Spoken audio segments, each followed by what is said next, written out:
Good day everyone. This is the report of Group 4. Our topic is all about darkroom processing. The overview of darkroom processing is the photographic process includes film development, fixing, and washing. Each of these is sensitive to the chemical activity, time of the process, and process temperature. So, what is darkroom? Darkroom is used to process photographic film to make prints and to carry out other associated tasks. It is room that can be made completely dark to allow the light-sensitive photographic materials, including film and photographic paper. I'm Alvin Pardillo and my topic is black and white processing and printing. And there are two types of black and white processing and printing, which is the negative development and developers and their characteristic. Negative development is this type of development role in miniature. Film is wound around a reel with a spiral groove which keeps adjacent turns separated and allows access by the processing solution. Once the tank is loaded in the dark, processing takes place in normal light. The processing bot developer. So the negative development refers to a stage in the photographic process where the exposed film which contains the latent image is developed to produce a negative image. This is typically done using photographic chemicals. The term negative is used because the image on the film is a reverse tonal representation of the scene with shadow appearing as highlights and vice versa. The negative is later used to create positive prints on photosensitive paper, thus shielding the final photograph. Number 2, developers and their characteristics. The developer consists typically of one more developing agents, preservatives such as sodium sulfate to prevent oxidation by the air, and alkali such as sodium carbonate to activate the developer, and restrainer of antifoggant to ensure the developers acts only on exposed silver halide crystals. And here are some of the key developer types and their characteristic. Number 1, D76 Dictol, 2 HC 110, 3 Rodinal, 4 Alphosol, 5 Micropin, 6 T-Max developer, 7 ID11, 8 Pyro developers, 9 is Diapine. So developers can choose in based on the desired characteristic you want in your final image, including grain, the sharpness, contrast, and push-pull processing capabilities. The choice of developer along with development time and temperature has a significant impact on the appearance of black and white photographs. So what are the chemical in developer?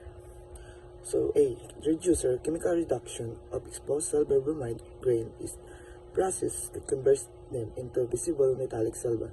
This action is typically provided by two chemicals in solution, penendian and hydroquinone. Penendian is the more active and primarily produces the mid to lower portion of gray scale. Hydroquinone produces the very dense or dark areas in the image. So, reducer is ginagamitan din og chemical reductions to expose silver bromides. To process convert mapakita niya ang metallic silver. So, naiduwa ka typically provide two chemicals na solution na ginagamit ang reducer. So, ang one is penendian. It's more active nga primarily produced to with the lower nga makita ang gray sa kilid. Mas ma-expose niya ang sa picture. So, number 2 is hydroquinone. Produce niya ang very dense or kanang mas darker sa kilid in area sa mga image para makita jud na focus sa mga like image. Ikaw picturean ka mas makita ang sa kilid sa dark. Kanang makita niya nga mas focus imong object. So, B. Activator.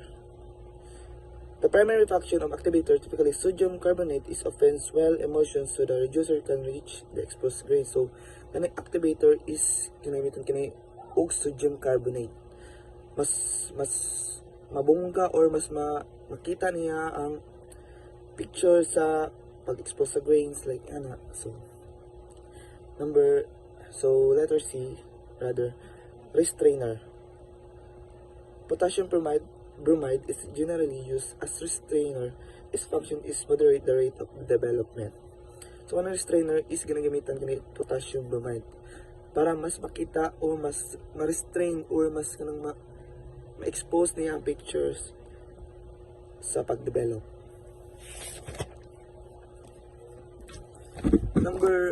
Letter D is preservatives. So preservative is sodium sulfite, is typically preservative, helps protect the reducing agents from oxidation because of their contact with air.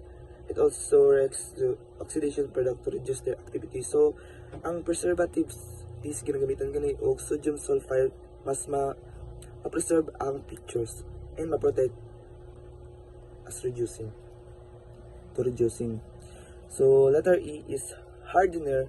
So kaning hardener is glutaraldehyde is used as hardener to retard the swelling of emulsion. This is necessary in automatic processor in which the film is transported by a system of rollers. So ang hardener is ginagamitan kini og glutaraldehyde is used sa maggamit og hardener is para mas makita ang emulsion, mas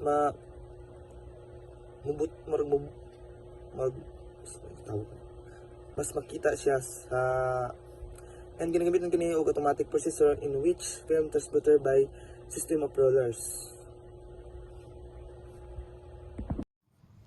What are the type of rinse bath? First is water rinse bath. Water rinse bath help retard the action of the developing agent and remove the excess developer from the film, thus preventing contamination of the fixing bath. So water rinse bath it's suitable and enough for most negative, however it dilutes the fixer. Next is acid rinse bath.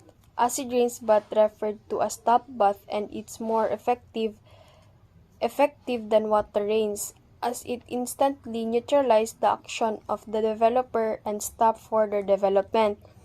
So, acid rinse bath is neutralize the alkalinity of the developer and prolong the life acetic acid in 32 ounces of water. So, the next is hardening rinse bath. Hardening rinse bath use only when it is impossible to control the temperature of the solution, particularly wash water, or when development is done in the high temperature or under typical condition. So hardening rinse bath is a solution contains potassium chrome alum, is very unsuitable and became exhaust quickly with or without use. Good day everyone, my name is John Michael M. Donaire. My report is about fixing. The fixing bath contains a chemical sodium or ammonium thiosulfate that converts the silver halide into a soluble complex silver salt that dissolves in the fixer. Explanation. In forensic photography, the fixing step is utmost importance because it ensures the integrity and longevity of the image. These images may be used as crucial evidence in legal proceedings, so any alteration or deterioration must be prevented to maintain their accuracy and reliability. A. Neutralizer. It prevents overdevelopment and fogging of the film. Acetic acid is in the fixer solution for this purpose. B. Clearing. The fixer solution also clears the undeveloped silver halide grains from the film. Ammonium or sodium thiosulfate is used for this purpose. The unexposed grains leave the film and dissolve in the fixer solution. C. Preservative. Sodium sulfate is used in the fixer as a preservative. D. Hardener. Aluminum chloride is typically used as a hardener. Its primary function is to shrink and harden the emulsion. That's all. Thank you. My name is Zsander Phyke Magpayo, and my report is all about washing and drying. Washing. Film is next passed through a water bath to wash the fixer solution out of the emulsion. It's especially important to remove the sulfate. Ang una nimong buhaton sa i-washing nimo ang film, ibutang nimo siya sa una sa water bath para hugasan ang solution sa fixer hantod sa emulsion. Kay mao ning importanteng buhaton aron mawala ang sulfate. Ang first step nimong buhaton sa film, ibutang nimo siya sa water bath, then ihumol nimo siya mga 1 to 3 minutes, then paghuman iabo nimo ang tubig, unya ihumol na pud nimo siya balik. Buhaton nimo na mga 10 to 12 times aron daghan mawala na sa sulfate. Then ang final step is drying. The final step is processing is to dry the film by passing it through a chamber in which hot air is circulating. Films are hung up to dry after the removal of the tank. After nimo pagkuha sa film sa tank, madto ka sa isa ka chamber or kanang isa ka kwarto na naga-circulate og hot air. Nya dito nimo siya ialay aron makita nimo ang process sa film. Mao lang to, thank you. Dark rooms in which film is loaded into cassettes and transferred to processor are usually illuminated with a safe light. A safe light emits a color of light the eye can see but that will not expose film. Although film has a relatively low sensitivity to the light emitted by safe lights, film fog can be produced with safe light illumination under certain conditions. The safe light should provide enough illumination for darkroom operation but not produce significant exposure to the film being handled. This can usually be accomplished if certain factors are controlled. These include safe light, color, brightness, location, and duration of film exposure. The color of the safe light is controlled by the filter. The filter must be selected in relationship to the spectral sensitivity of the film being used. A red safe light is required when working with green-sensitive films. Ang film darkroom daw kay nagagamit og safe light para may paliwanag nila ang mga cassette at processor na nagalabas og klaro nga pelikula if medyo blurry siya. And the color is controlled din siya sa filter base sa film's spectral sensitivity. Printing. The simplest printing equipment is contact printing, frame in which the negative and printing paper are held together behind a glass plate during exposure to a suitable lamp. A printing box is essentially a printing frame with a built-in light source. Contact printing gives a positive of the same size as the negative. To perform printing frame which hold the negative and paper together applies gentle pressure to ensure good contact and prevent any movement during exposure. The frame is then exposed to a light source, typically a light box or sunlight, for a predetermined duration. During exposure, the light passes through the negative, exposing the light-sensitive paper beneath it. The areas of the negative that are transparent allow light to pass through and expose the paper, while the opaque areas block the light. This process results in direct reproduction of the negative onto paper. After exposure, the contact print is typically processed using standard darkroom procedure including developing, stopping, fixing, and washing to create a final photograph. Projection printing is a type of printing where the image is negative is optically projected or enlarged onto a print for exposure to produce a picture image. Projection printing is a photographic printing technique commonly used in darkrooms. It involves using a light source, often an enlarger, to project an image onto light-sensitive paper known as the printing paper or the photographic paper. To perform projection printing, a negative or transparency containing the desired image is placed in the negative carrier of the enlarger. The light source is then turned on, which project lights through the negative and aligns to focus in the image onto the printing paper.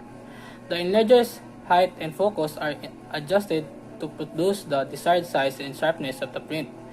The exposure time for the projection printing can vary depending on factors such as desired contrast, the grade of the photographic paper, and the characteristic of the negative.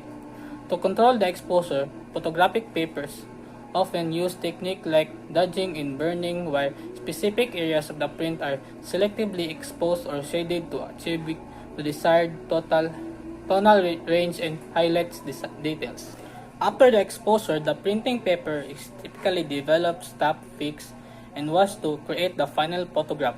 Projection printing allows photographic to create prints of various size and adjust the characteristic of the image during the exposure and the development process, offering creative control over the final result.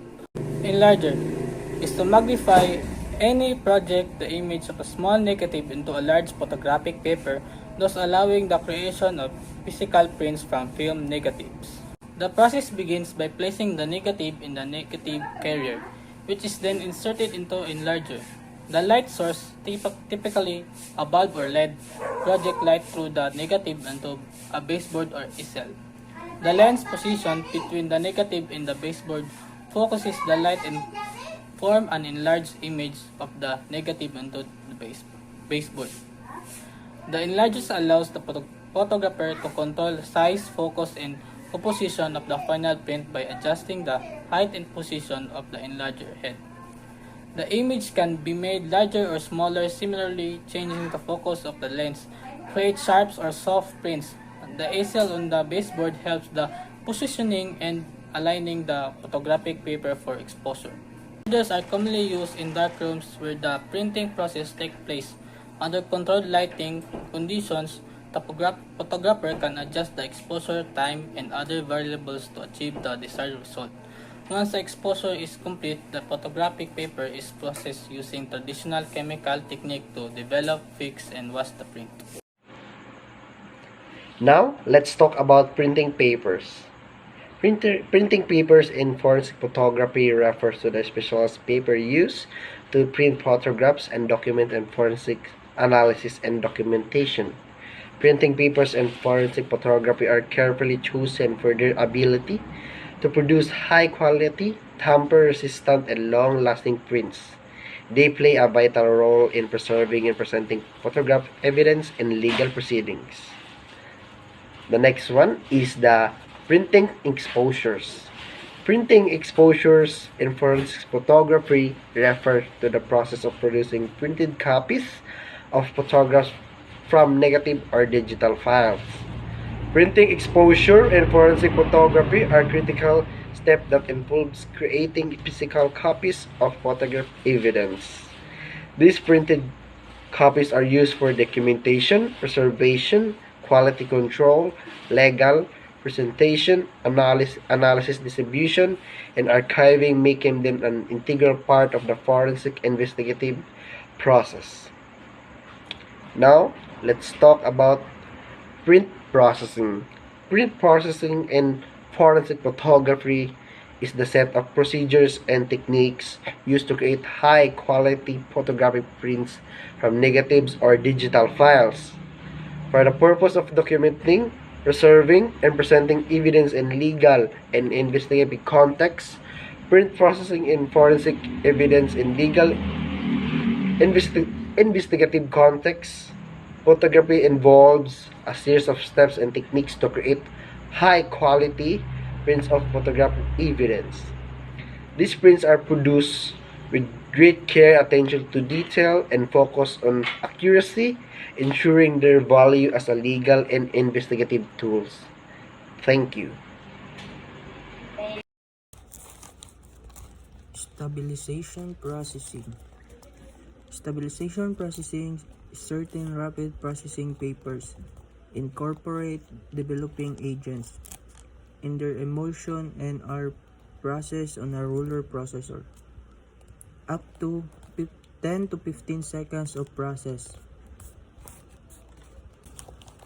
Dry processing. The dry processing bath can be eliminated by incorporating in the emulsion of the paper development and stabilization chemicals that become active on heating. Good morning, everyone. I am James Paje, and I will report the modern printing process, basic of the printing process. First, direct printing, the image is transferred directly from the image carrier to the substrate. As you can see, sa example guys, makita dyan ninyo kung unsa ang kalahian sa ilang duwa. Ang direct is usually ginagamit karong panahon na machine printing.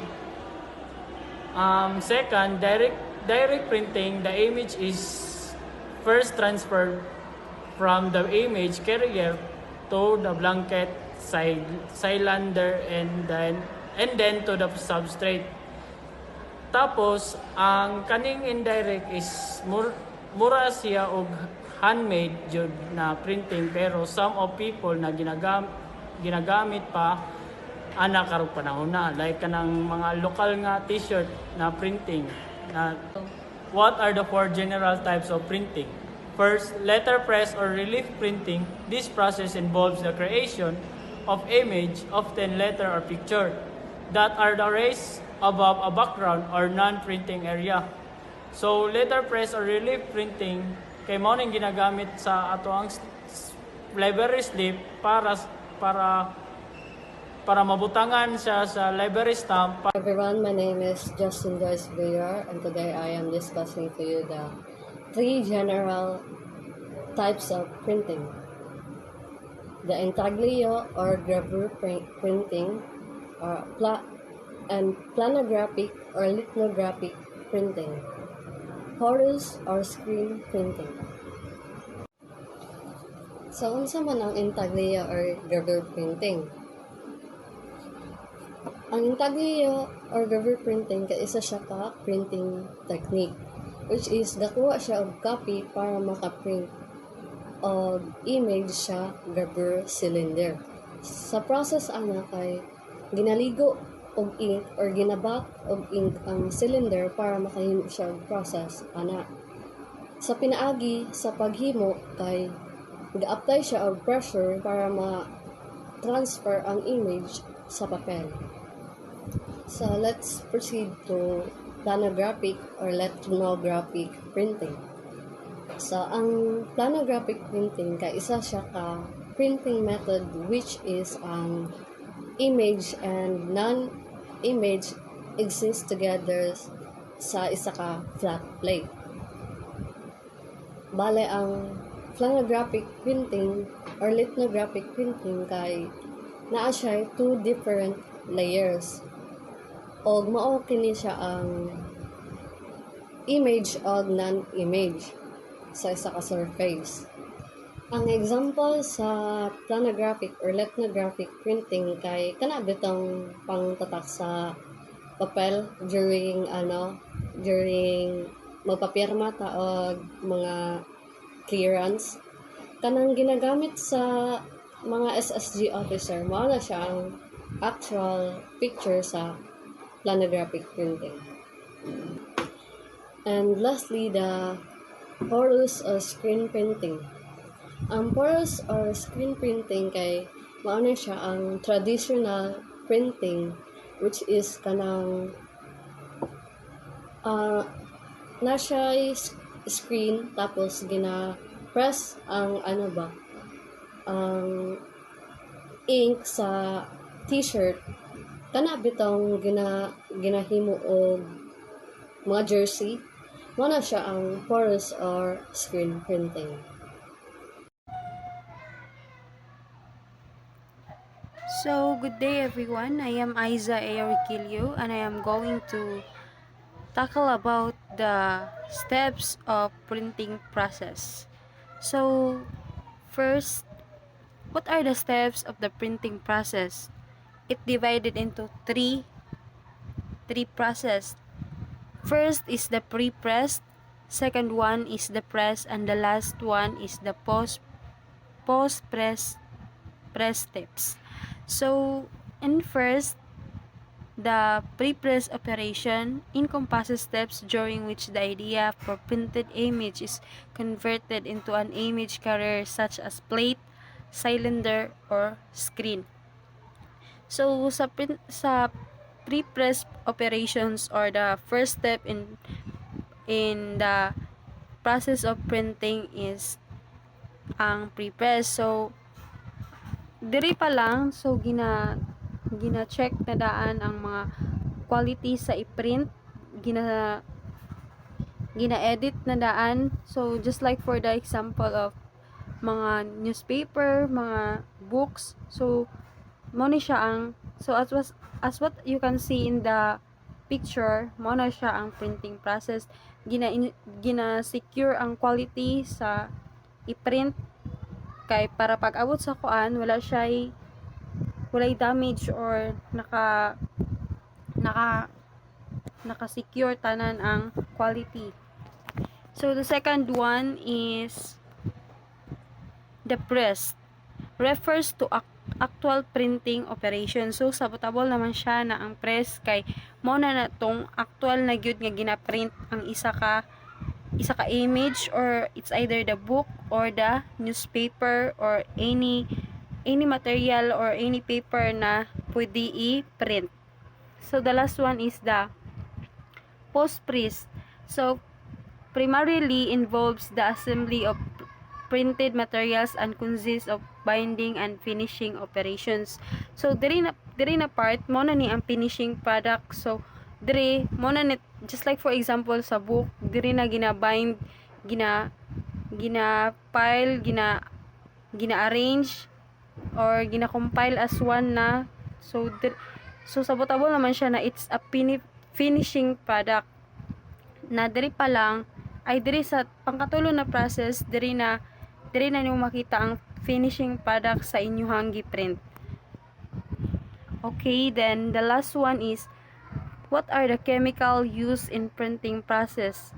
Each process uses a variety of chemicals depending on the operations involved. So the first is the pre-press operation, typically involve photo processing, chemicals, and solutions. So ibalik na ko ang slide. So sa pre-press kay kani siya diri na process, sa pinaka first na process bago ma-come up tong ingato na finishing product, ginagamitan daw siya og chemicals and solution. Therefore, para ma-come up ang ingato na result or ingato na finishing product. So the second one is inks and cleaning solvents are the major types of chemical used during the press operation. So there is a press operation, mo ni siya ang picture, what you can see. Ginagamitan daw siya og chemicals or cleaning solvents. And the third is, depending on the finishing work required, post-press operation can use large amounts of adhesive. This is especially true where the production of books and direction is involved. So sa post-press process kay daghan daw siya, or mas daghan na amount, large amount ang magamit sa adhesive. So there's a note. All of the chemicals used in typical printing plant, inks, and organic cleaning solvents are the categories used in the largest quantities. Many of the chemicals used in printing industry are potential hazards to human. So, ang kanang mga ginagamit sa mga printing, kanang mga na mga printingan kay mga hazard, ang mga ginagamit na mga chemicals or mga solvents or unsa pa na dira, kanang it's hazard to our body, sa isa ka tao, kay isog manggod kay ang mga kana na mga solutions or kana na mga chemical. That's it, and thank you.